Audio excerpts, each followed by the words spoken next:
கொத்மலை விபத்து சம்பவத்தில் இதுவரை 23 பேர் உயிரிழந்திருப்பதாக தெரிவிக்கப்பட்டிருக்கின்றது. உயிரிழந்த ஒவ்வொரு நபருக்கும் தலா 10 லட்சம் நிதி அறிவிக்கப்பட்டிருக்கிறது. இது தொடர்பான செய்திகளும் நேற்றைய தினம் காண கிடைத்தது.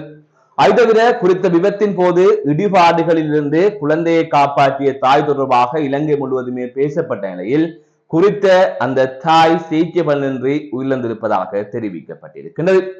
அது தவிர குறித்த விபத்து சம்பவித்த நிலையில் காயமடைந்த நபர் ஒருவர் ஏனைய சக நபர்களை காப்பாற்றி இருக்கின்றார்.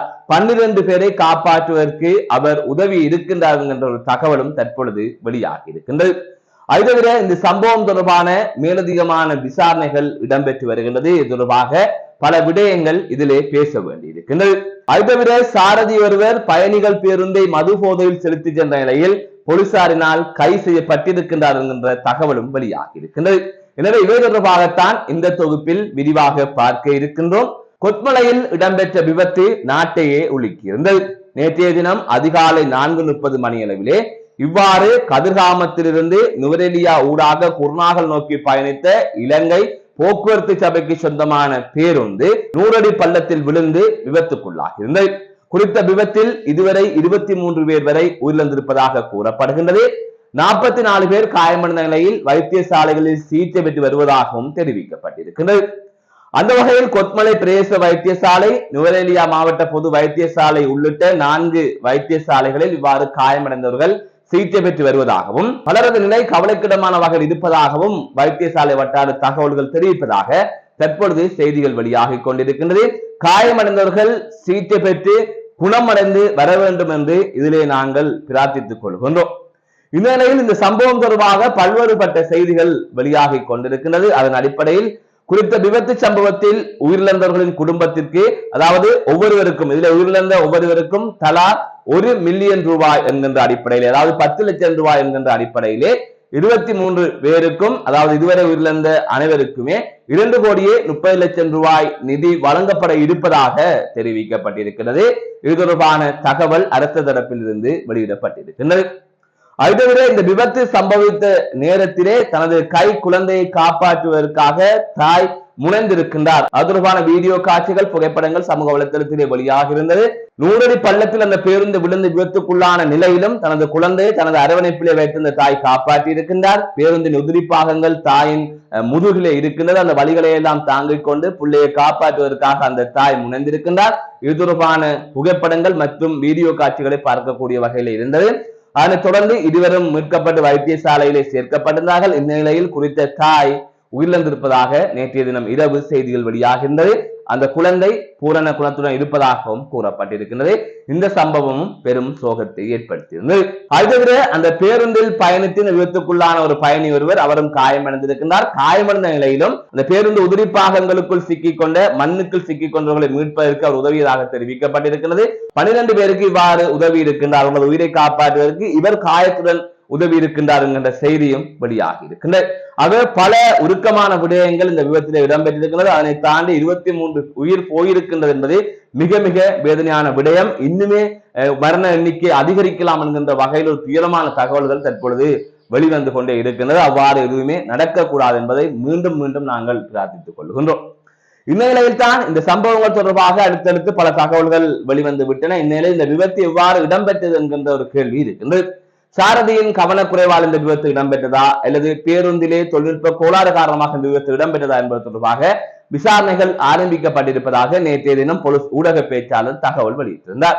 அதன் அடிப்படையில் அது தொடர்பான விசாரணைகளும் மேற்கொள்ளப்பட்டு வருகின்றது என்கின்ற அடிப்படையிலே தகவல்கள் கிடைக்கப்பட்டிருக்கின்றன. எனவே ஒரு விபத்து என்பது பலரது கனவை எவ்வாறு சிதைக்கின்றது என்பதை இந்த சம்பவம் எடுத்து காட்டுகின்றது.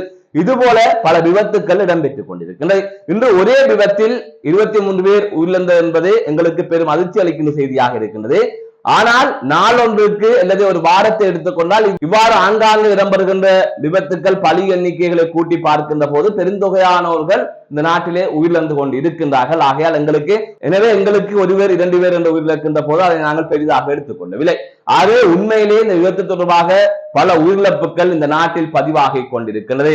அனைத்துக்கும் காரணமாகவே அலட்சியம், அதிவேகம் போன்றவைதான் இதற்கு பிரதானமான காரணமாக இருக்கின்றது. அதை வீதி சமிக்ஞைகளை பின்பற்றாமல் அதை தவிர சாரதிகள் ஓய்வின்றி இந்த வாகனத்தை செலுத்துகின்றமை, இவ்வாறான பல காரணங்கள் இந்த விபத்துகளுக்கு பின்னணியில் இருக்கின்றது.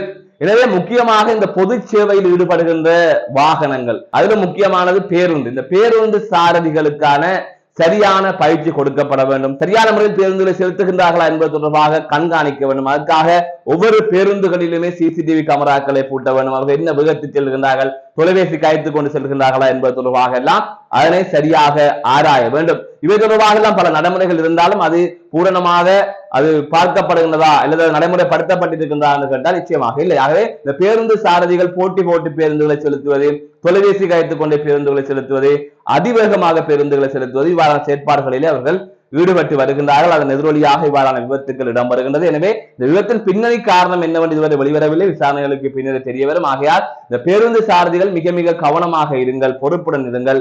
அதை பேருந்தில் ஏதாவது பிள்ளைகள் இருந்தால் நீங்கள் பேருந்தை பயணிகளை ஏற்றிக்கொண்டு எடுத்து செல்லாதீர்கள். ஒரு இலங்கை போக்குவரத்து சபைக்கு சொந்தமான பேருந்து சொன்னால் நிர்வாகத்திடம் கூறுங்கள், இந்த பேருந்தை செலுத்த முடியாது, இதிலே இவ்வளவு பிரச்சனை இருக்கின்றது, நாளை ஒன்று நடந்தால் பயணிகளது உயிர் போய்விடும் என்பதை தெளிவாக சொல்லிவிடுங்கள்.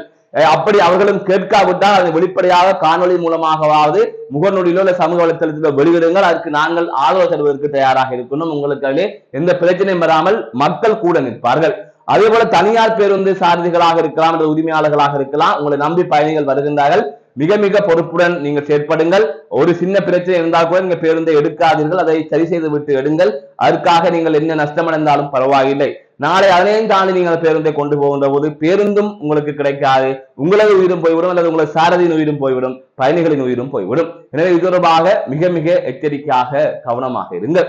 மற்றொரு செய்தியாக பண்டாரகம கலனிகம பகுதியில் மது போதையில் தனியார் பேருந்தை செலுத்தி சென்ற சாரதி கைது செய்யப்பட்டிருப்பதாக தெரிவிக்கப்பட்டிருக்கின்றது. இது தொடர்பான செய்திகள் தற்பொழுது வெளிவந்திருக்கின்றன.